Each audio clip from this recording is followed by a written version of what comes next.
Ok. Este video vamos a hablar sobre algunos términos artísticos. Hay que acordarse que el arte es una especie de disciplina, o es una disciplina, y tiene pues ciertos términos técnicos, ¿no?, que nos puede servir para comunicarnos entre artistas, entender, por ejemplo, cuando analizamos una obra, y comunicarnos de una forma un poco más profesional, ¿no? Vamos a enlistar algunos elementos de arte. Aquí tengo una listita y voy a explicarlos poco a poco, y también voy a introducir otros. Y bueno, a ver si les resuena a algunos, ¿no? Bueno, digámosle términos artísticos. Hay un montón, ¿no? Justamente en el grupo, si uno va al grupo, ahí creo hemos puesto un link o un enlace sobre un diccionario justamente de arte que era antiguo, ¿no? Y ahí te explica todo, cada vocabulario, ¿no? Qué es un escorzo, qué es valores, qué es contraposto. Y quizá voy a revisarlos y estar de una manera describiendo o clarificando esos, ¿no? De una forma gráfica, porque es así como entendemos los artistas más. Bueno, si hablamos del color, los más importantes son lo que se conoce como hue, ¿no? Hue o color. Y el color el hue es simplemente el color de una cosa. Por ejemplo, este es un borrador, es color rosa, ¿no? Y acá tengo y lo puedo significar, es color rosa, ¿no? Si a ese rosa le añadimos blanco, porque podemos añadirle blanco en la pintura, digamos que le quise añadir blanco, obviamente no puedo añadirlo con esto, pero le añado blanco, se vuelve más clarito, ¿no? Más oscuro. Si agarro mi pigmento, se ve más claro, añadiéndole blanco. Y ahí nos referimos a lo que se llama tinta, tint. Y si le añadimos negro, con mis pigmentos, yo le añado negro, digamos que por acá quiero de tener negro es lo más simple, porque lo oscurece, se le dice shade o sombra, ¿no? Entonces un color o un hue tiene tinta porque se le añade el blanco, y shade o sombra porque le añades el negro, ¿no? Y puedes añadirle cuanto más negro le añades o menos. Es la adición de negro y la adición de blanco. Hay otra cosa que se le dice color local, que básicamente es el color que tiene ese objeto, ¿no? O que tiene el cielo, por ejemplo, ¿qué color es, no? Decimos es azul, su color local es azulino.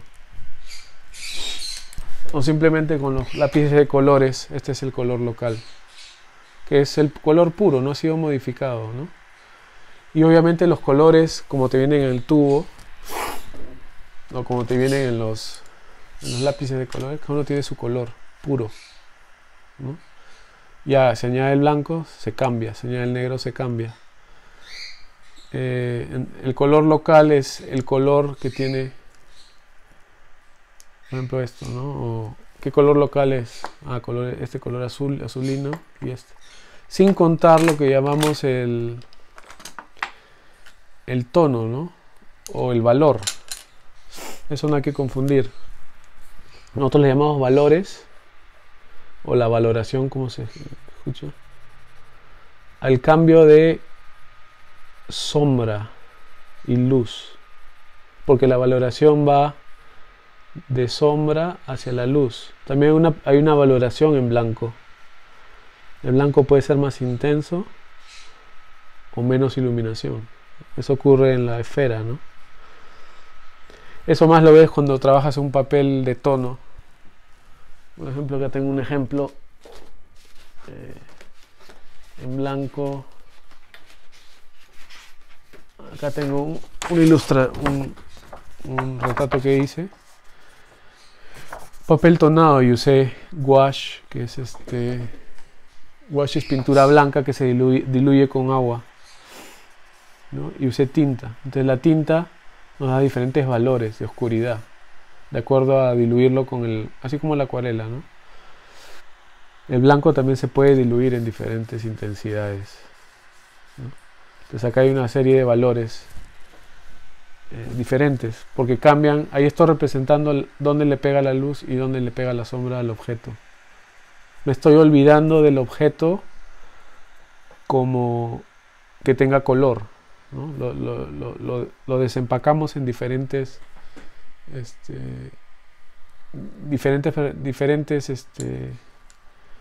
en sus propiedades reales, ¿no? Porque el artista lo que hace es mira la realidad y el estudia. Entonces estamos estudiando la sombra. Porque por ejemplo, esto es un círculo, ¿no? Es una figura, es plana, totalmente plana. Cuando adquiere volumen, 3 dimensiones, se convierte en una esfera. Y eso sucede con un cuadrado, un cubo, un cono. El triángulo es una figura geométrica. Pero la rotas en su axis, le das vueltas, agarras y la giras así y se convierte en un cono, ¿no? Lo mismo sucede con una media esfera, la rotas esta figura y se llega a convertir en un medio domo, ¿no? Este en realidad es un círculo que ha sido rotado, o perdón, un medio círculo creo que es, exactamente una esfera, y se ha sido rotado y crea esa esfera, ¿no? Ha sido revolucionado, ese es el término geométrico. Entonces, un volumen es simplemente, como saben, no tiene forma, ¿no? Es un volumen. Forma es algo realmente sólido, que tiene peso. Estos simplemente son planos, ¿no? Un plano en el espacio, un plano, otro plano, ¿no?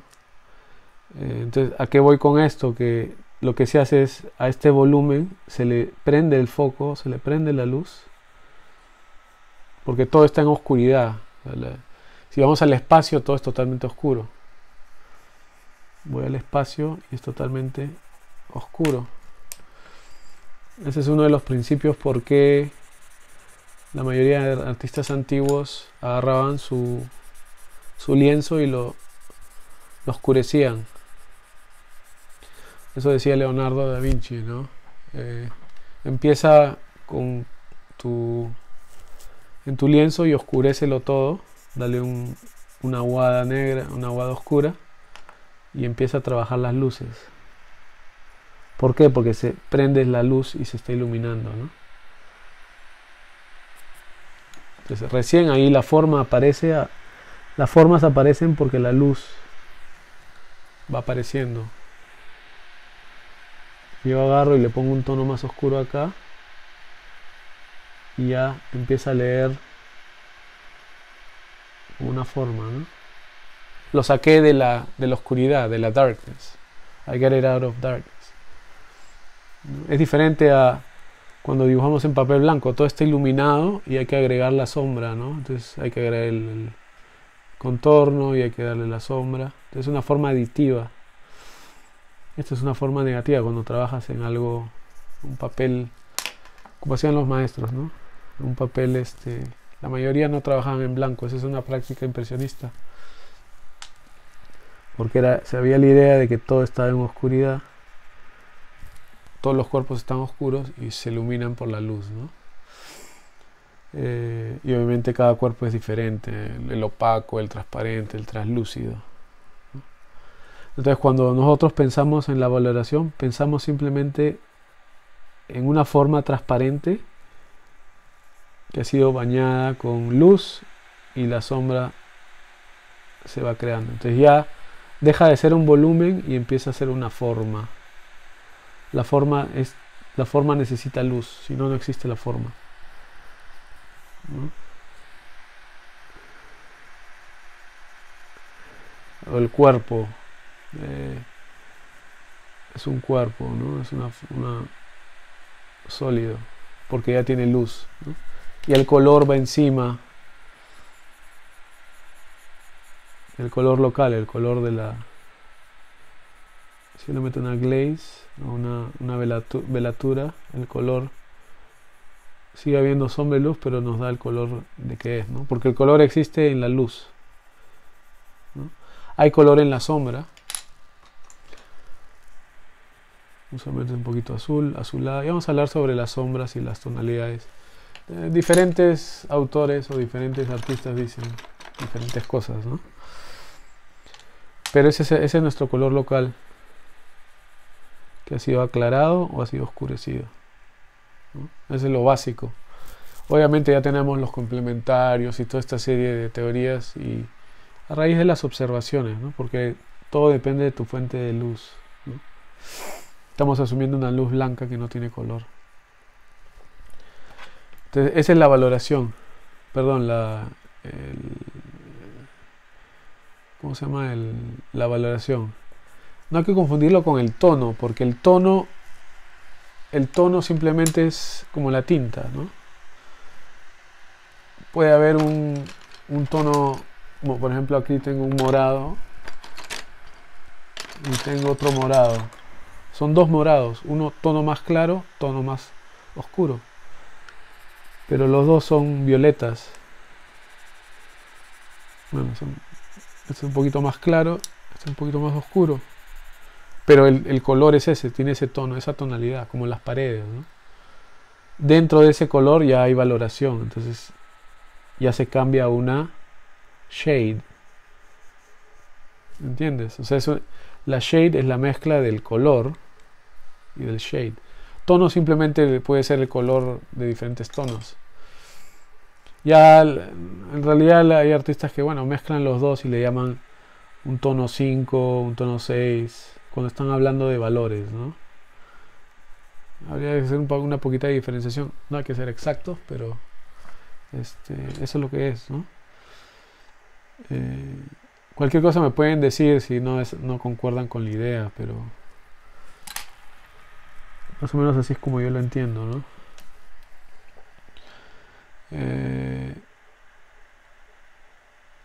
Hablemos de intensidad y saturación, o cromacidad, de cromo. De cromo viene de color, ¿no? Entonces un color puede ser más intenso o más gris, ¿no? Entonces cuando este es mi color regular y está en su intensidad pura, ese es lo máximo que puede dar.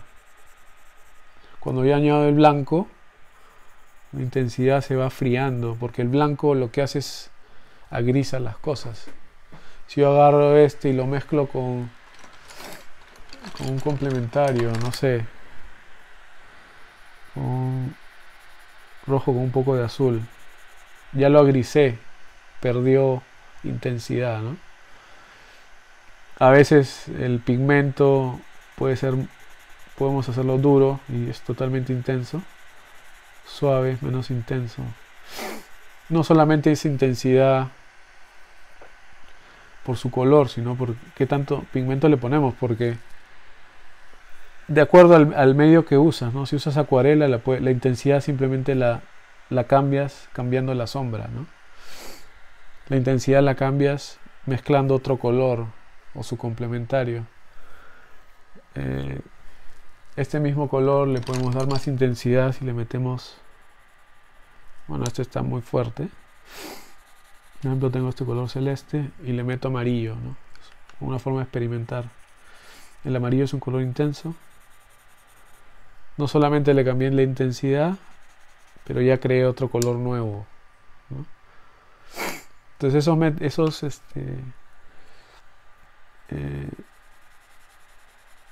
esos términos se pueden mover el uno al otro. Agrisé algo, ¿no? Hay gente que agarra y tú puedes agregarle gris a tu color. Hay pintores que tienen su paleta, tienen el gris. Yo he probado esto. Funciona. Porque ya le estás metiendo básicamente blanco y negro a tu color puro. Entonces le quitas el color. No es la mejor manera. Lo mejor es tratar de usar los complementarios. Pero se van quebrando los colores, ¿no? Entonces piensa de un color como algo puro, que cualquier cosa lo va a afectar, ¿no? Ya sea le añada blanco, amarillo, el complementario, le añade negro, ¿no? Entonces, y eso se aplica en la esfera, por ejemplo, ¿no? Si mi luz es amarilla, ilumino y le doy intensidad amarilla, ¿no? Y el color real se encuentra en esta zona. El color local, digámoslo así. ¿Por qué? Porque no ha sido afectado ni por la sombra, que es oscura, ni por la luz, que es amarilla, que le da claridad, ¿no? El color del medio es el color casi como el real, el color local, el color verdadero, que no ha sido afectado ni por la luz ni por la sombra, ¿no? Y si quiero agarro y le añado pues su luz alta, ¿no? Y le pongo pues un poco de azul para darle más frialdad porque tengo una luz clara, y a veces se le añade, unos le añaden marrón.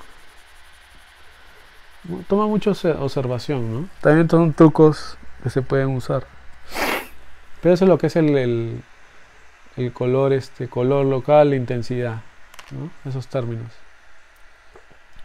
Pasemos a cosas más abstractas. No quiero hacer largo este video, para hacer un poquito largo, sin que ojalá no se me caiga la batería. Lo que es la línea, ¿no? Cuando hablamos de línea hay diferentes ideas. Alguien que no sabe y dibuja por dibujar, bueno, dibuja siempre en la línea, ¿no? Sea lo que fuere. Voy a dibujar un gato, ¿no?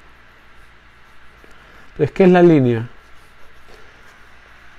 En la geometría básica, la línea es la conexión de dos puntos, la conexión más rápida de dos puntos, de punto A a punto B, ¿no? Entonces, cuando dibujamos, por ejemplo, algo que es redondo, que es una curva, la curva es un tipo diferente de línea, la diagonal es otro tipo diferente de línea, la vertical es otro tipo diferente de línea, todas planas, ¿no?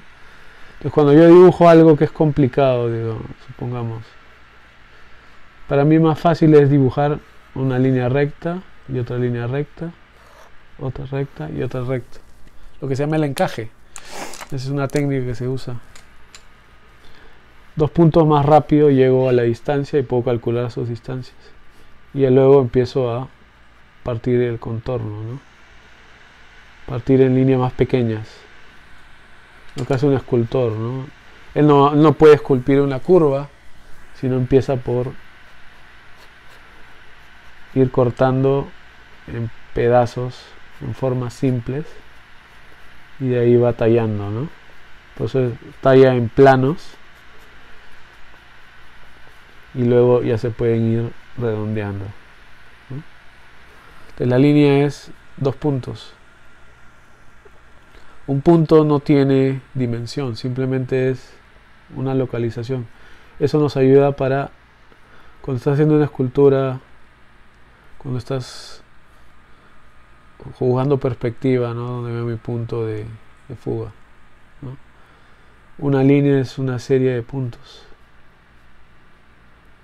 Ese jueguito de niños que nos hacían de conectar los puntos para formar una figura, ¿no? Esta es una figura, una cosa plana, no tiene anchura, no tiene dimensión. Es como si fuera un papel, un pedazo de papel sin dimensión, ¿no? Yo agarro y ya le pongo la tercera dimensión y ya lo que empiezo a convertir en sólido, ¿no? En una forma, lo que estábamos hablando antes. O en un volumen, si quiero. Volumen es transparente, que no tiene, perdón, que no tiene forma, ¿no? Saco el volumen de una cosa, como una taza. Dentro está si le echo agua, puedo agarrar el volumen del agua, ¿no?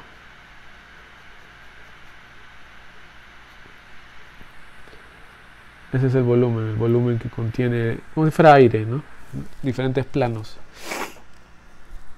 Tenemos lo que se llama el borde de una cosa, que es lo de afuera. Los contornos. Contornos puede ser contorno de afuera. Por ejemplo, tengo una forma así. Ese es mi contorno de afuera, ¿no? Un conjunto de puntos.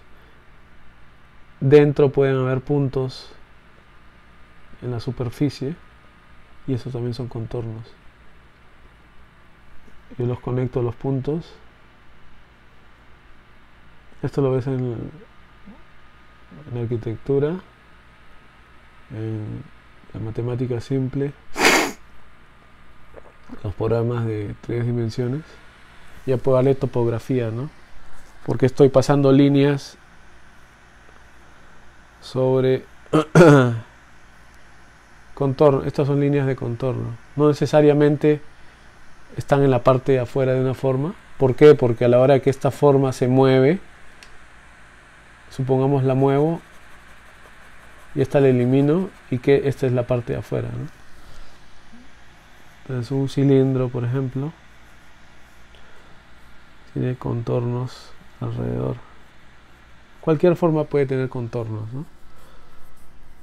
La palabra distorno, no me acuerdo cuál era la definición. Plano, entonces ya plano, tenemos plano, figura, volumen, línea, contorno, que ese más concierne al dibujo, ¿no? En la pintura realmente ya las líneas cuando ya entra la luz y entra el tono, lo que estamos hablando en el anterior, ya las líneas se pierden, porque las líneas son transparentes, no son inexistentes, es un concepto mental para ayudarnos a dibujar mejor las formas y las figuras, especialmente geométricas, por ejemplo, ¿no? Quiero hacer un ornamento, uso mis líneas, mi geometría y ahí atraso su delineamiento, ¿no? Por eso antes se enseñaba el dibujo lineal antes del dibujo de claroscuro, ¿no? Para tener un buen trazo, una buena línea, y ya empiezas a sombrear si le quieres dar 3 dimensiones, ¿no? Muchos pintores son muy expertos en figuras, en sombreado, no en delineado, ¿no? Más son los de cómics, dibujan muy bien. No digo que no todos, ¿no? Estoy diciendo la mayoría. Hay escultores que son muy buenos en la forma, pero no pueden dibujar líneas, no pueden sombrear bien, ¿no? No entienden el tono, no ven la luz. Entonces depende mucho de la forma, muy poco del dibujo en sí. Entonces la línea es más apegada al dibujo, ¿no? Por eso cuando practiques dibujo, esencialmente es línea, puedes usar tinta, ¿no? Como estoy haciendo en este caso, para explicar las cosas. Cuando uses sombra, color, usa un medio más suave, porque ya estamos dándole forma a través de la luz y la sombra, ¿no? Lo que se conoce como figura, como decía, y lo que es forma, ¿no? Hay dos cosas diferentes. Una es 3 dimensiones, otra es una dimensión. Vamos al espacio. En el espacio estamos, esas son cosas básicas, ¿no? Tocando lo que es la perspectiva, diferentes, tenemos perspectiva lineal y la perspectiva aérea. Una es más apegada al dibujo, ¿no? esta famosa construcción que viene de Alberti, de las losetas, ¿no? Igualadas, que todos van a un punto de fuga, para darnos profundidad, ¿no? Eso es lo que es el espacio, ¿no? Y acá tenemos nuestro famoso picture plane, o el plano de nuestro cuadro, y ahí es donde dibujamos el mundo que queremos, ¿no? Podemos agarrar el gatito que dibujamos y diseñamos acá. La palabra diseñar es dibujar. Le decimos que lo queremos poner acá y le damos una escala, ¿no? Ups. Repetimos el patrón y ahí está en nuestro cuadro, ¿no? Queremos uno más grande, lo ponemos aquí. Nos chequeamos la escala. Esas son todas las reglas que uno tiene que aprender cuando aprende perspectiva, ¿no? Su proporción, y lo hacemos más grande, ¿no? Por eso tú ves en los maestros que hacen dibujos y luego le sacan escala, porque quieren escalarlos de acuerdo a su cuadro, ¿no? Porque están siguiendo las reglas, digamos, más, no necesariamente reales, porque la mayoría de maestros no eran súper realistas, pero las reglas lógicas de lo que ocurre en la naturaleza, ¿no? Acá sería un animalito más grande, ¿no? Y si este está más cerca, más grande. Y no necesitas saber perspectiva para saber es la lógica de lo que pasa en los objetos. Aunque es parte de la perspectiva, digamos. No será de la perspectiva geométrica. Si es que quieres hacerlo al ojo. Dices, ok, a una persona más grande, una más chica y otra más chica. Pero si ya te metes a estudiar sus reglas, ya pues usas una escala, la llevas un punto y la otra la llevas y te da la altura. Entonces es la parte matemática, ¿no? Y eso es bueno que lo entiendas. Pero la perspectiva es lo que nos da el espacio, ¿no? Nos ayuda a empezar a espaciar, de ese mismo término, nuestras formas, nuestros volúmenes dentro del cuadro, ¿no? De una manera lineal. Esa es la perspectiva lineal. El arbolito pequeño, el arbolito medio y el arbolito grande, ¿no? La perspectiva, eso voy a explicarlo en el video de... Este video es para abrir el foro de dibujo, empezando con términos generales. Ya perspectiva va a ser esto aparte, porque quiero explicar sobre eso, ¿no?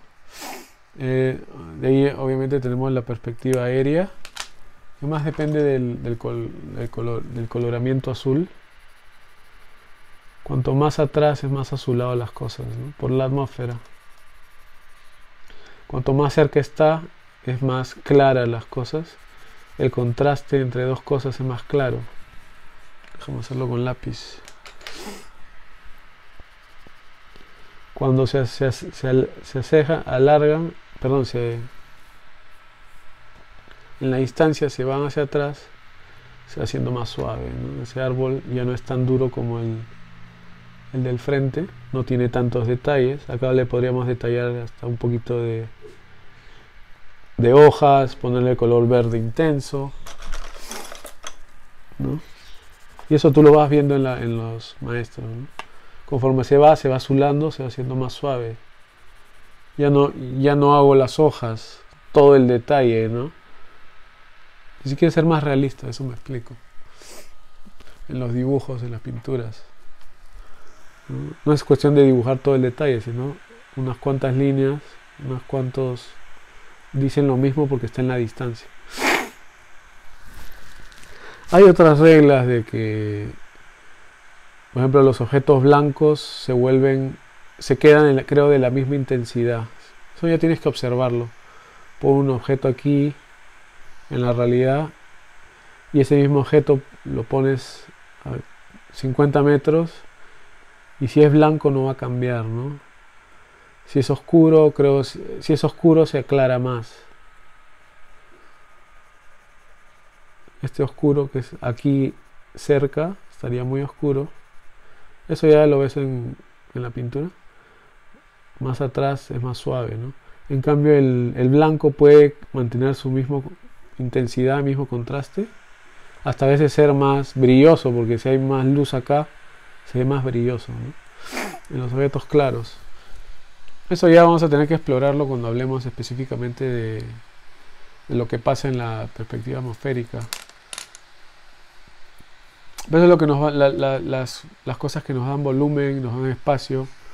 Poner un volumen aquí, por ejemplo, y tener otro atrás, y tener otro atrás.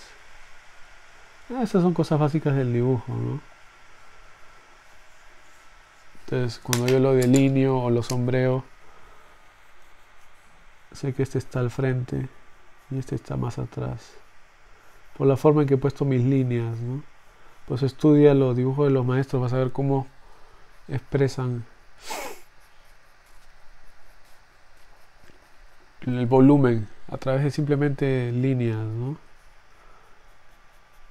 A través de tono, de sombra, porque nos interesa el volumen dentro de ese espacio que es nuestro, porque es de lo que es la pintura, ¿no? La pintura formal es una ilusión óptica. Es diferente si estamos hablando de pintura abstracta, es donde las cosas no tienen volumen, pueden tener volumen, no, pero no tienen representación, a veces también son totalmente planas. Se ha roto ese plano de tu cuadro y se ha traído al frente, ¿no? Entonces ya son simplemente figuras entrelazadas, composiciones de colores. Los cómics pueden caer en una especie de abstracto tridimensional, pero no son totalmente tridimensionales porque no tienen la sombra y la luz. Es la diferencia entre los cómics, ¿no? No estoy diciendo que hay cómics que no lo hagan, si hay unos cómics que hasta los hacen con acuarela y le dan toda la dimensión posible, pero la mayoría es línea, ¿no? Ilustración, se le conoce ilustración porque depende mucho del texto, y hay ilustradores que pintan muy realistas, ¿no? Pero no es pintura. Por más que digan que un ilustrador es un pintor, yo no lo creo, porque la pintura es una cosa un poco más personal. No solamente es ilustrar historias, ¿no? También los ilustradores usan muchas armas de los pintores, pero le falta la personalidad, le falta la poética, ¿no? Por más que Rockwell lo quieras poner ahí, no, porque sigue siendo un ilustrador, ¿no? Al servicio de... Unos han comparado que uno hace para revistas y el otro hacía para la iglesia. Pero en la iglesia estás hablando, pues, en primer lugar, las ilustraciones son pequeñas, las pinturas son gigantes, ¿no? Ya en escala la pintura es totalmente diferente, requiere de otras reglas, otro tipo de tratamiento, ¿no? En otro caso es más realista, ¿no? Los ilustradores usan fotos, muchas fotos. Un pintor es más apegado a lo real, aunque ahora hay muchos que usan fotos y no tienen esa fuerza que los pintores tenían. En escala mucho más grande, ¿no? Una ilustración, yo he visto de Rockwell, son unas pinturitas aquí, así, ¿no? No es un Velázquez, es una bestialidad. Entonces, no podemos comparar a un pintor a un ilustrador, ¿no? El pintor está más alegado a la realidad. Aparte, y hay parte de cultura en el sentido de que era con la religión, con la mitología, que son diferentes historias a hacer una película o esto. Son diferentes cosas, no son iguales. En eso sí hay que poner una pausa y digan lo que digan, cualquiera que me diga que son lo mismo, no es lo mismo la ilustración. Ni el cómic tampoco, ¿no? El cómic la ilustración es una disciplina aparte, y el cómic es una disciplina aparte, y la pintura es una disciplina aparte. No No quiere decir que no se puedan intercambiar. Hay pintores que hacen cómics y que hacen dibujo, ilustraciones, pero son diferentes cosas, ¿no? Pero bueno, estamos en el espacio. Y ahí en eso, obviamente los objetos es lo que nos da, pues, nos ayuda mucho para ubicar dónde está estas cosas. Diferente a lo que decimos en lo que es lo abstracto, ¿no? Que son figuras, es plano. Su argumento de los contemporáneos era que la naturaleza no es la base del estudio del pintor, ¿no? Sino el pintor mismo. No quiere decir que estos no medían la naturaleza, pero no les ya dejaron de estudiar los efectos que vemos, ¿no? Porque todo es a partir del ojo, la vista, la representación, ¿no? Otro elemento es la textura. La textura depende obviamente del objeto, ¿no? Una textura lisa como es una bola o algo brilloso, madera, plástico, no le vas a dar el mismo acabado pues, que a una planta, ¿no? O al pelo, ¿no? Entonces esos pintores que son muy perfectos en todo, hay que empezar a aprender que cada elemento tiene su propio lenguaje, ¿no? No todo puede pintarse como una foto, ¿no? Ese es el problema de las fotos, todo te lo hace, te aplanan las cosas, no sigue las reglas obviamente del dibujo. Para eso estudia un poquito más lo que es pintura, ¿no? Se habla de la construcción. Yo ya lo expliqué antes, lo vuelvo a recalcar, ¿no? La geometría es una cosa, son las figuras, los elementos, líneas, planos, volúmenes. La construcción es el proceso de usar estos elementos. Vamos a construir una cabeza. Usamos el volumen, usamos la línea, usamos medidas, que es la proporción, volúmenes, formas. Estamos construyendo, chequeamos nuestra perspectiva, ¿no? Y añadimos los volúmenes que quieren. Pero esa es la construcción, ¿no? Se le dice dibujo analítico, dibujo lo constructivo, lo que quieras. Para mí eso es dibujar, ¿no? Sombrear no es dibujar, sombrear es sombrear, ¿no? Que va encima de tu construcción, de tu geometría. Perspectiva es otra cosa. Perspectiva simplemente es como las cosas aparecen al ojo, ¿no? Tiene ciertas reglas. ¿Por qué? Porque hay diferentes tipos de sistemas de dibujo, ¿no? El sistema, por ejemplo, isométrico. Si tengo un cubo, ¿cómo lo represento? Isométrico es un sistema de dibujo en que todos los ángulos son paralelos, especialmente los ángulos que van hacia la tercera dimensión, ¿no? Altura, anchura y ancho, alto, largo.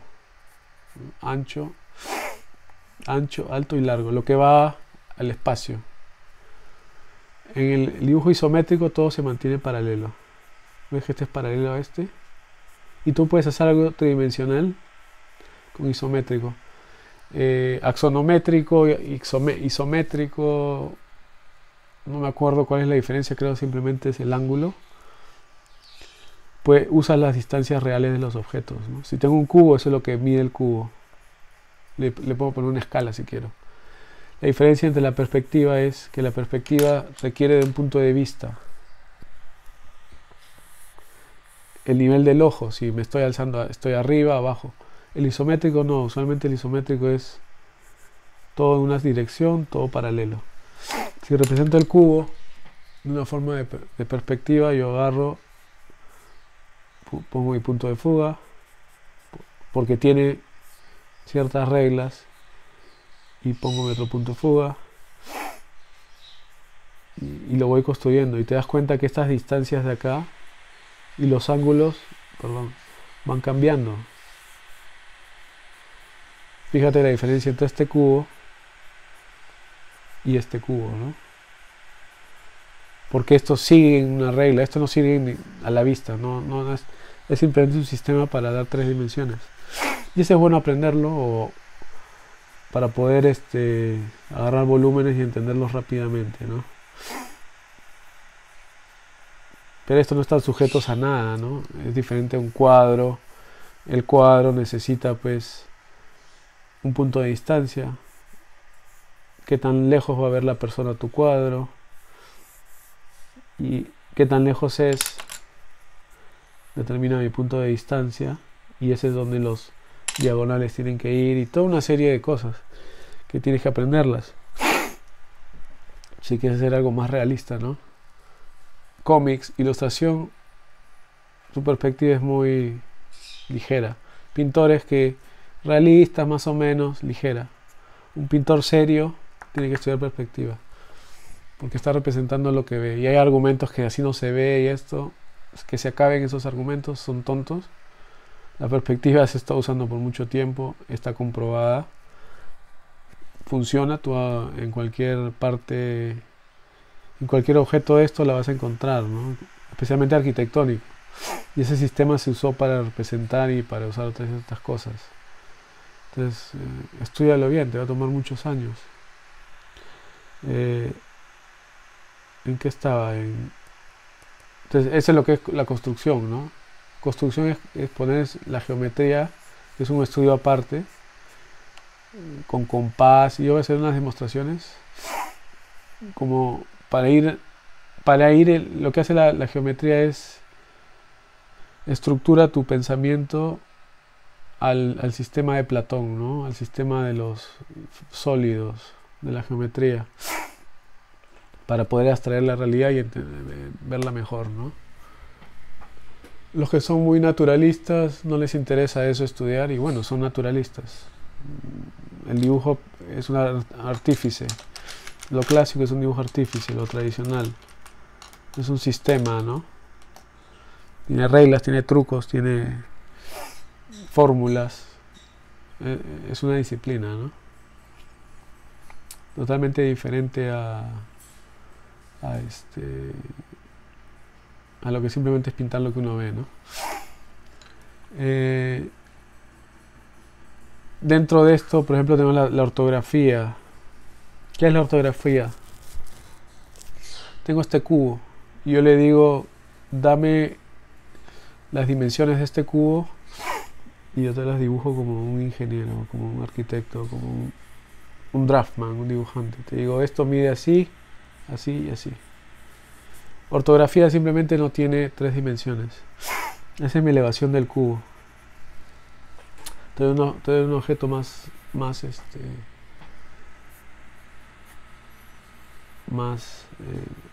interesante, una copa, ¿no?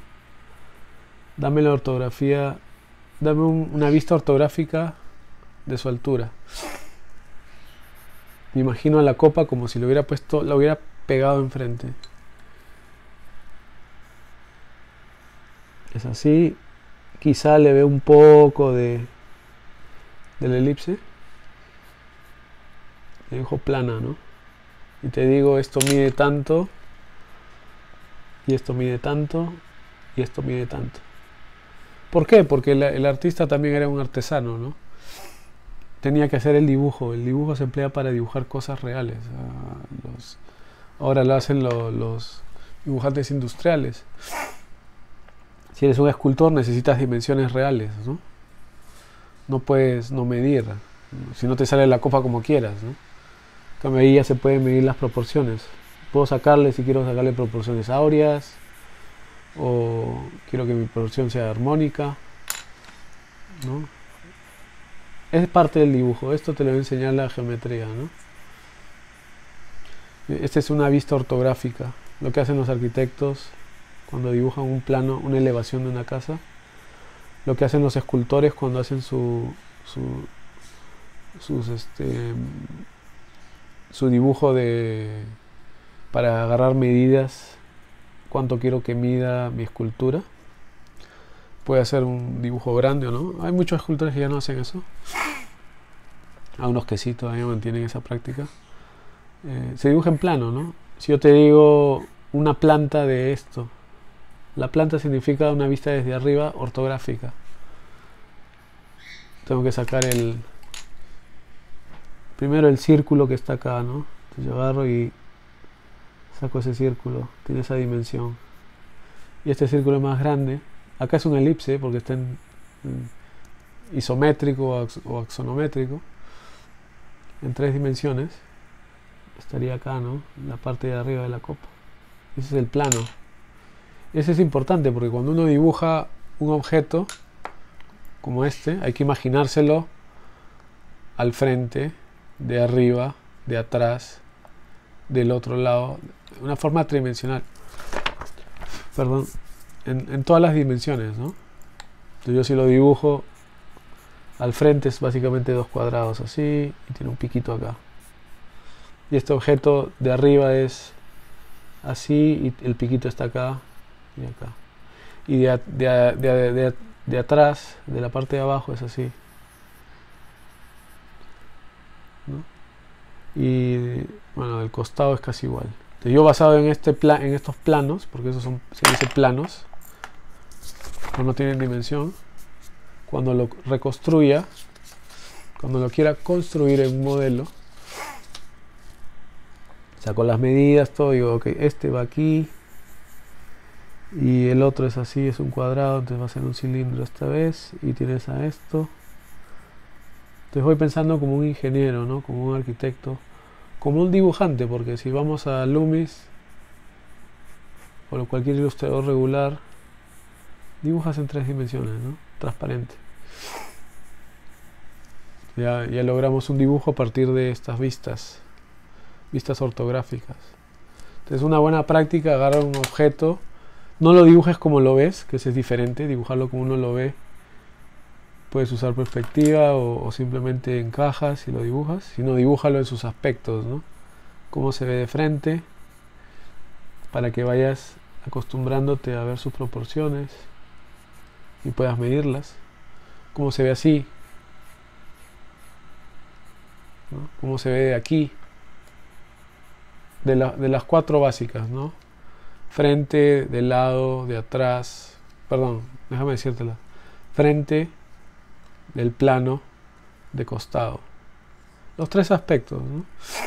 Cuando construyes una casa, tú necesitas el plano de la casa desde arriba, una vista desde arriba, una vista del frente, y necesitas otra vista de atrás.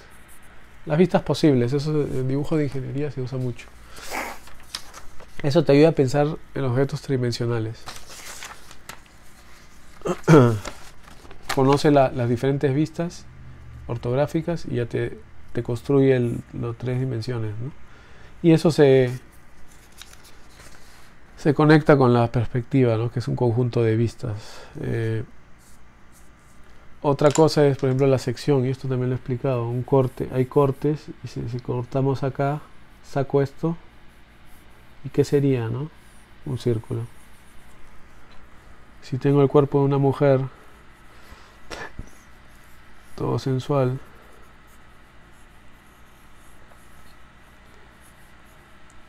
y yo la corto acá, ¿cómo se vería?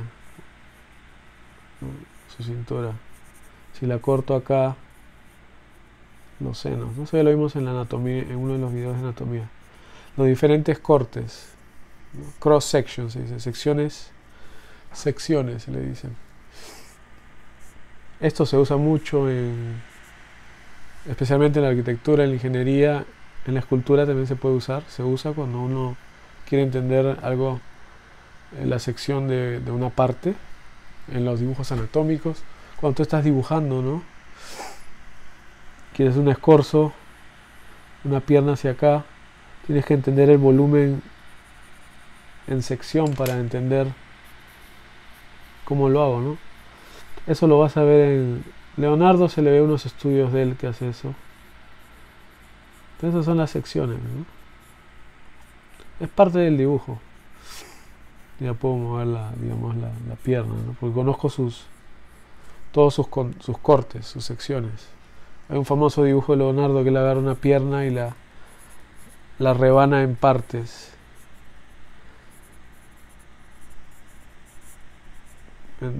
Como si agarra esto y un pan, esos panes que te venden, y le empieza a rebanar en secciones para entender de cómo está la parte que no veo, ¿no? La parte de adentro, qué anchura tiene, ¿no?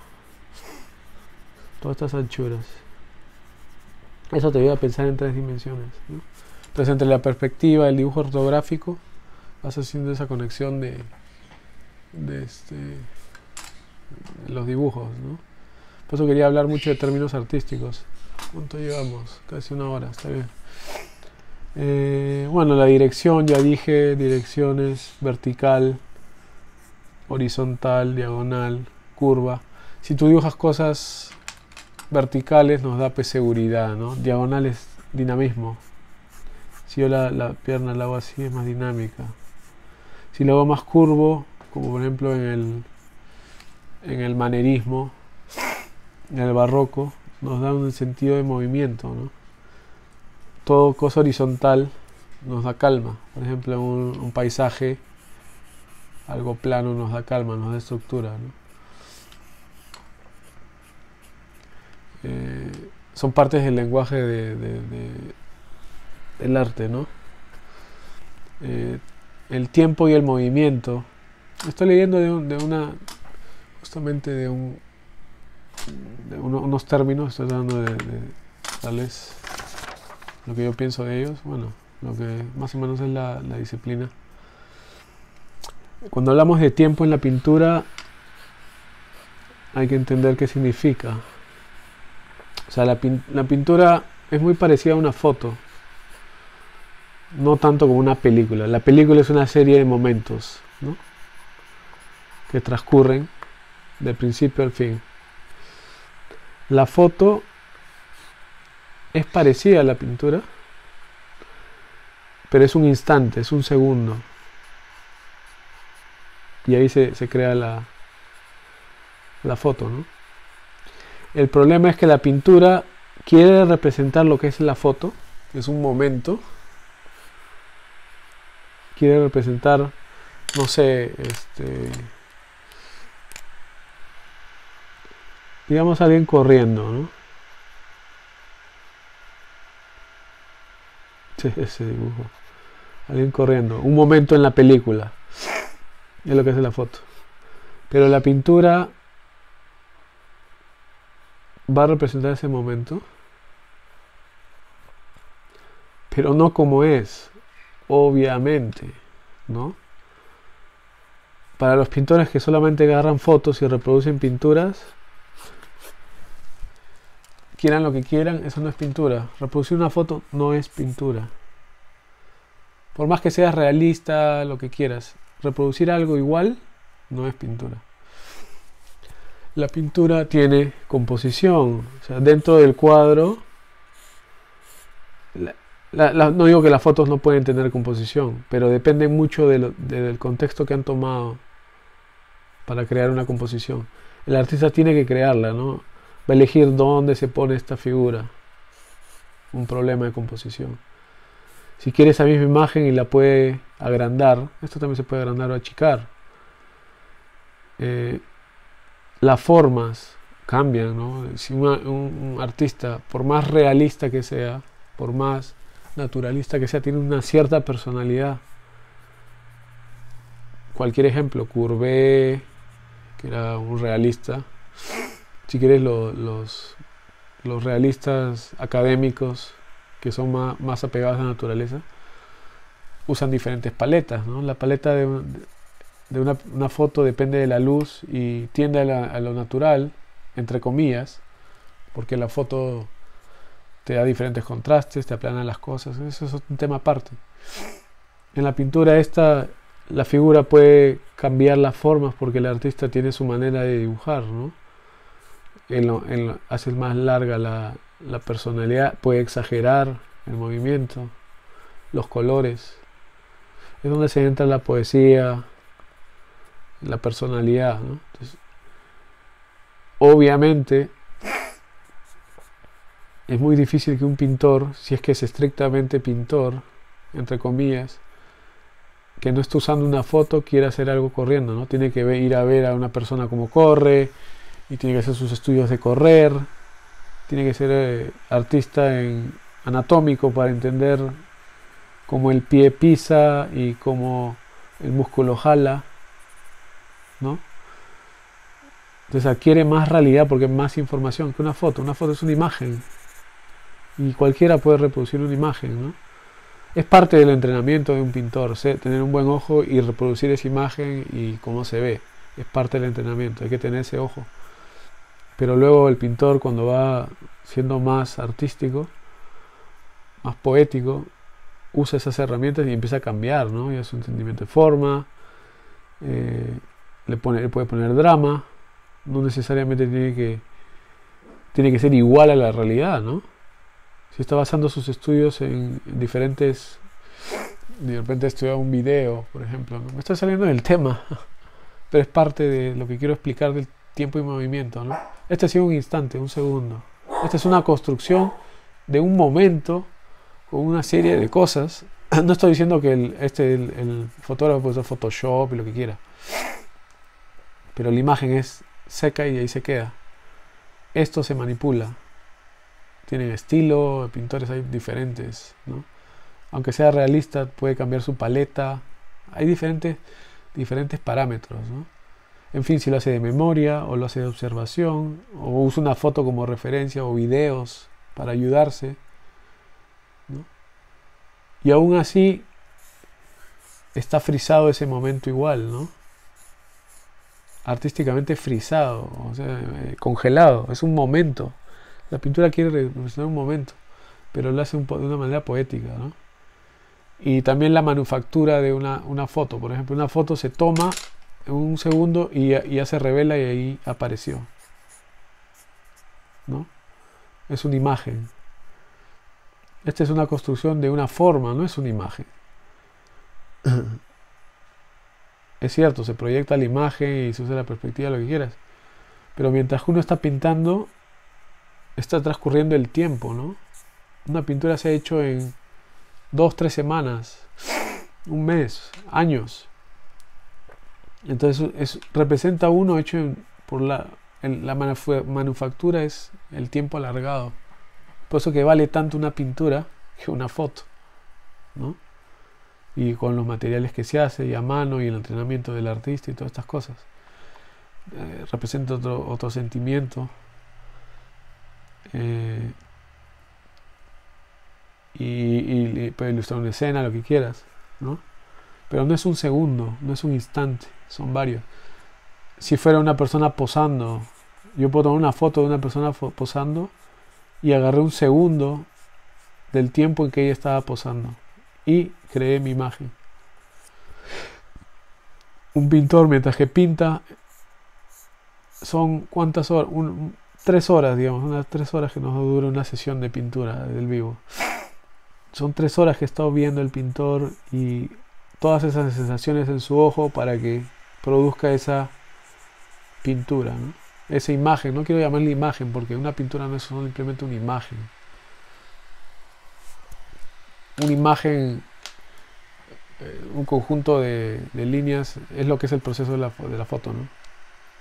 Eso es lo primerito que capta, ¿no? La luz. Pero una pintura es más allá de la luz, es el sentimiento, es el mismo tiempo.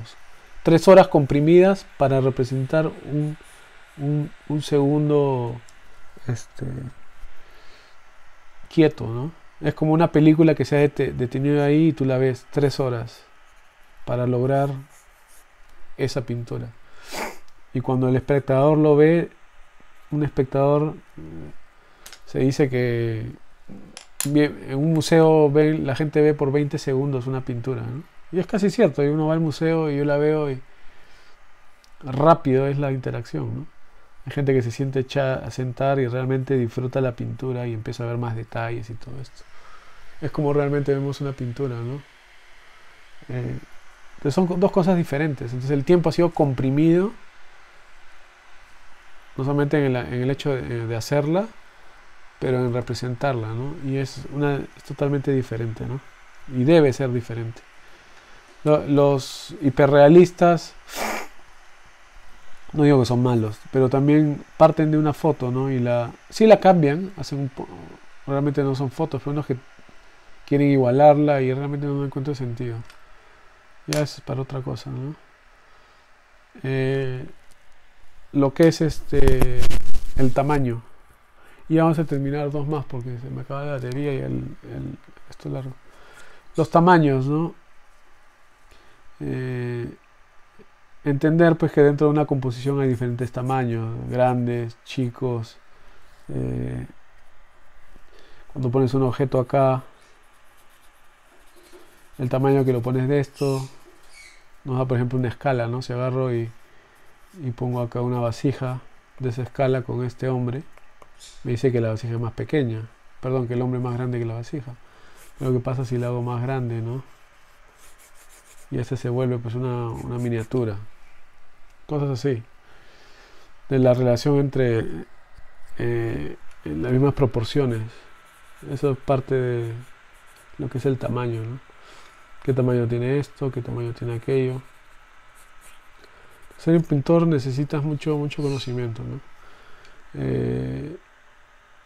Y bueno, lo que es contrastes, cosas en forma general. Contraste simplemente es lo que existe entre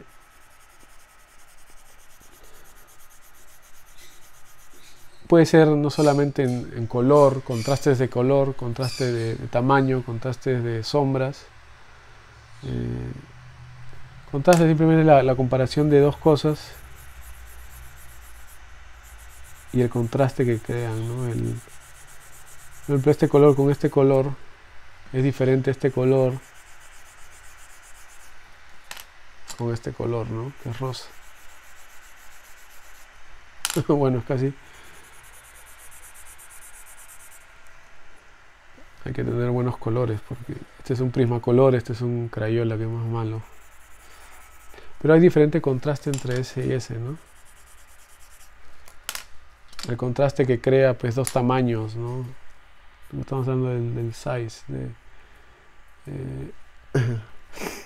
el contraste que hay entre este y un elemento más grande, o entre dos elementos, ¿no? O entre un elemento curvo y un elemento puntiagudo. Contraste es la diferencia entre dos cosas, ¿no? Entre algo vertical, el contraste que hay entre vertical y horizontal, y entre algo vertical y horizontal así, ¿no? O entre lo oscuro, si esto es oscuro, este es más claro. Ahí más que todo se aplica ahí el contraste entre la sombra y la luz, ¿no? Entre los tonos, para crear un cuadro. El alto contraste, donde está nuestro punto de foco, ¿no? En una figura usualmente es la cabeza, entonces ahí hay que hacerle más contraste. Eso tú lo vas a ver ahora que estamos viendo los diferentes las diferentes obras de diferentes maestros, ¿no?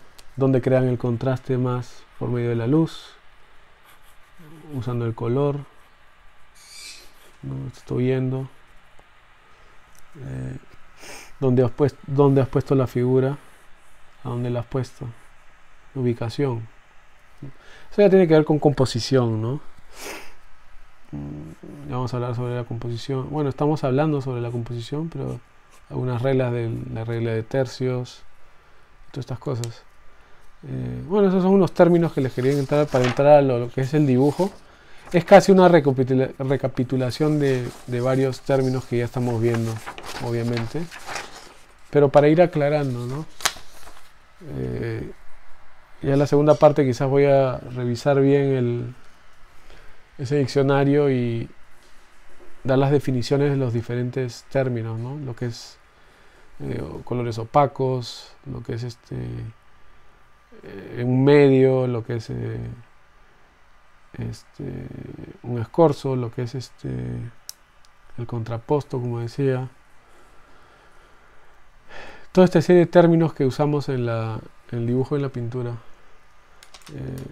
Ya más adelante ojalá comparta, pues, conforme voy aprendiendo pintura más formal, que es una imprimatura, que es un boceto, cómo se bloquea, que es una pintura con colores muertos, dead coloring, lo que se llama, que es una velatura, un pentimenti, por ejemplo. Que es un pentimenti? El pentimenti era la corrección de un dibujo, ¿no? Un pintor hacía algo y su pentimenti es su arrepentimiento. Es una palabra italiana. Cómo corregía ese algo, ¿no? Se encuentran los pentimenti, los errores o los cambios de parecer del pintor, ¿no? Que es a la prima pintar rápido.